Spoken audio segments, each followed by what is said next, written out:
tugasku itu tentang zaman megalitikum atau biasa disebut zaman batu besar. Karena orang di zaman itu tuh masih pakai alat dari bebatuan. Ciri-cirinya pada zaman itu adalah mereka sudah mengetahui sistem pembagian kerja, sudah ada pemimpin dan norma yang berlaku. Ada beberapa peninggalan pada zaman itu, yaitu menhir, dolmen, dan punen berunda. Emang orang di zaman itu kayak gimana sih tampangnya? Nih, gak jauh beda sama kamu ya?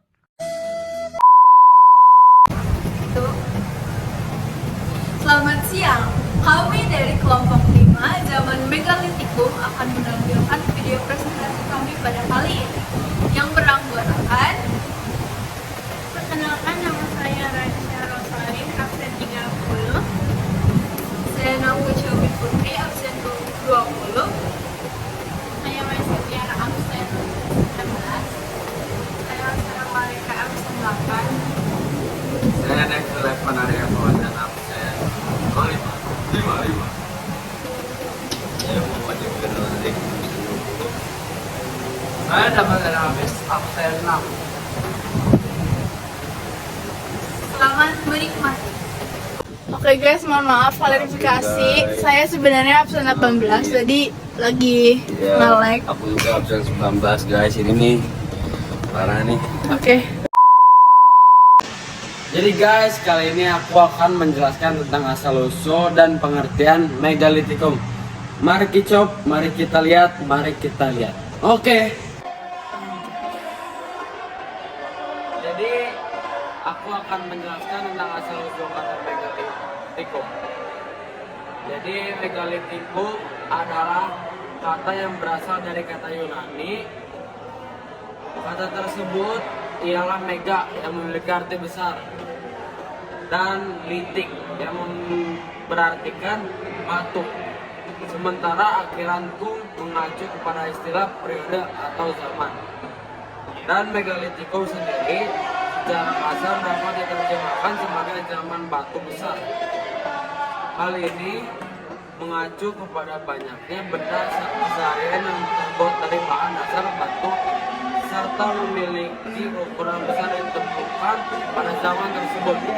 Nah, menurut von Heingalder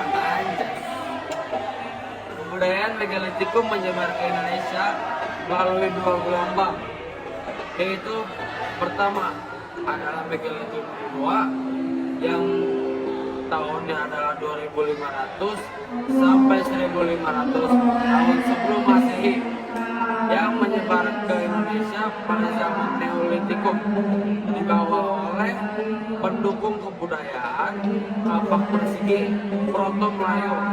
Contoh bangunan megalitikum adalah menhir dan berundung budak, arca statis.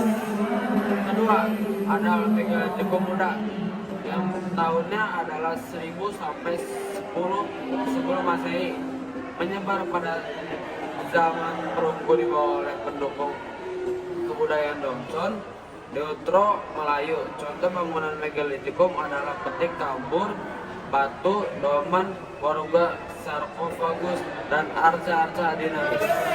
Jadi itu adalah asal-usul kata megalitikum dan selesai.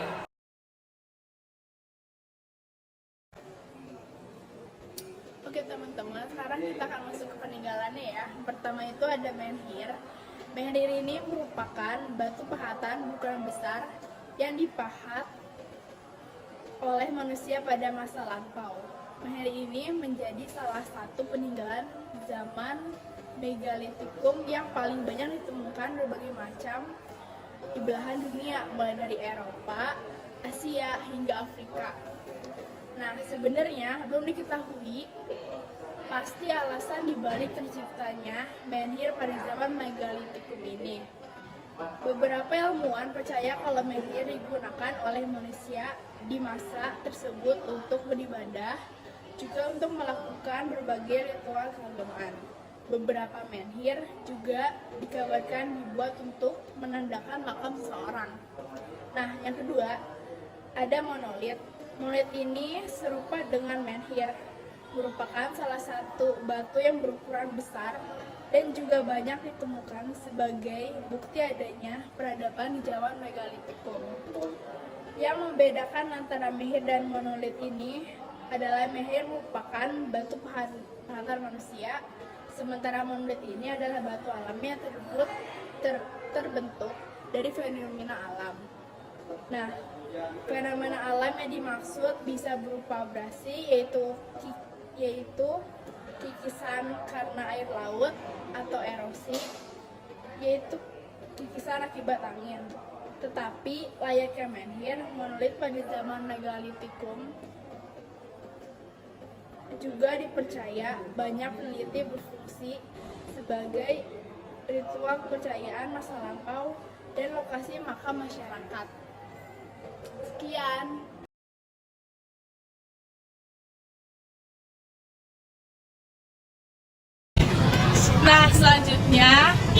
Nah, peninggalan selanjutnya ada dolmen. Dolmen merupakan batu pahatan manusia zaman Megalitikum yang terdiri dari beberapa buah batu penyangga di bawahnya. Dan satu batu lainnya diletakkan di atas batu-batu penyangga secara horizontal. Dolmen memiliki ukuran yang cukup besar sehingga seseorang bisa masuk ke bawahnya. Meskipun bentuknya terlihat seperti dipahat, masih menjadi misteri terkait bagaimana manusia bisa memahat batu berukuran sebesar itu. Menurut peneliti, dolmen digunakan sebagai pintu masuk dari sebuah makam manusia. Hal ini dispekulasikan karena banyak kerangka manusia kuno yang ditemukan di dekat dolmen. Selanjutnya ada trilit. Trilit serupa dengan dolmen, juga merupakan susunan batu. Tetapi jika dolmen bisa terdiri dari banyak batu, trilit hanya terdiri dari 3 batu saja. 2 batu di bawahnya merupakan penyangga untuk satu batu di atas yang sama seperti dolmen, diposisikan secara horizontal. Ukuran trilit biasanya lebih besar dibandingkan dolmen. Trilit dipercaya oleh ilmuwan berfungsi sebagai lokasi pengadaan ritual.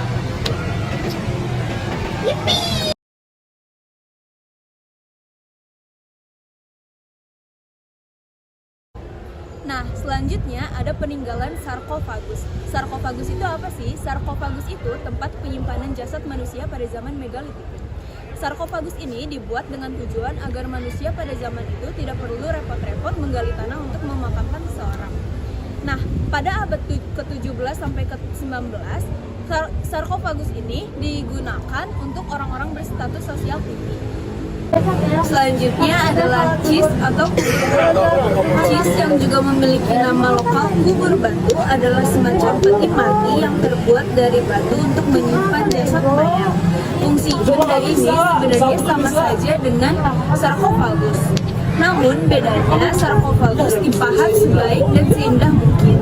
Tidak jarang juga ditemukan ukiran-ukiran pada kuburannya. Sementara cis atau kubur batu biasanya hanya semacam kotak tanpa adanya hiasan atau ukiran. Yang ketujuh adalah waruga. Waruga adalah kubur atau makam leluhur orang Minahasa yang terbuat dari batu yang terdiri dari 2 bagian. Bagian atas terbentuk seperti segitiga atau bunga rumah, dan bagian bawah berbentuk kotak yang bagian tengahnya ada ruang. Apa sih bedanya waruga sama sarkofagus?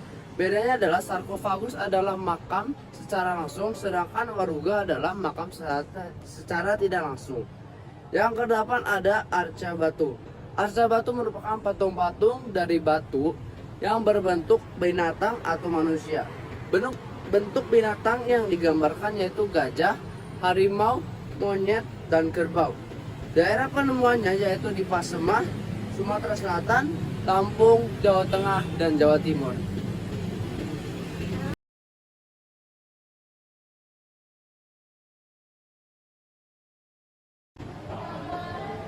Punden Barudak. Pada zaman Megalitikum, punden barudak difungsikan sebagai tempat menaruh sesajen untuk menolak bahaya.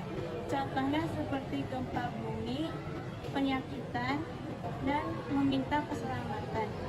Punden barudak juga difungsikan sebagai pemujaan arwah leluhur dan untuk meminta sebagai tempat yang suci. Dan punden barudak memiliki 3 tingkatan yang setiap tingkatan memiliki artinya. Tingkatan pertama melambangkan kehidupan manusia saat masih dalam kandungan. Tingkatan kedua melambangkan kehidupan manusia saat sudah berada di dunia. Tingkatan ketiga atau tingkatan terakhir melambangkan manusia saat meninggalkan dunia.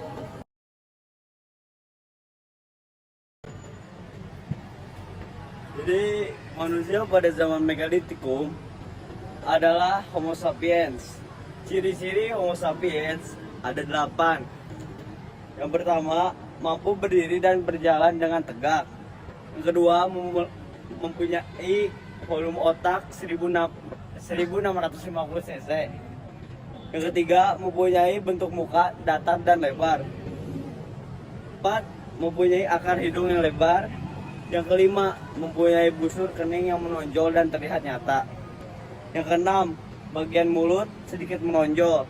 Yang ketujuh, mempunyai ciri-ciri mirip ras Mongoloid dan ras Australopithecus. Yang kedelapan, mempunyai tinggi tubuh 130 cm sampai 210 cm.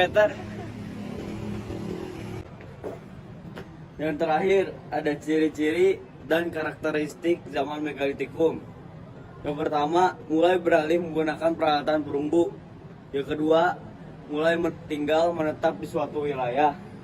Yang ketiga, telah mengetahui sistem pembagian kerja dan gotong royong. Yang keempat, terdapat pemimpin suatu kelompok. Yang kelima, sudah menerapkan food producing atau memiliki kemampuan bercocok tanam, berternak dan bernelayan. Yang keenam, membuat alat-alat gerabah dan sudah mulai memanfaatkan logam. Yang ketujuh dan yang terakhir, mulai mengenal kepercayaan animisme dan dinamisme, yaitu memuja roh nenek moyang.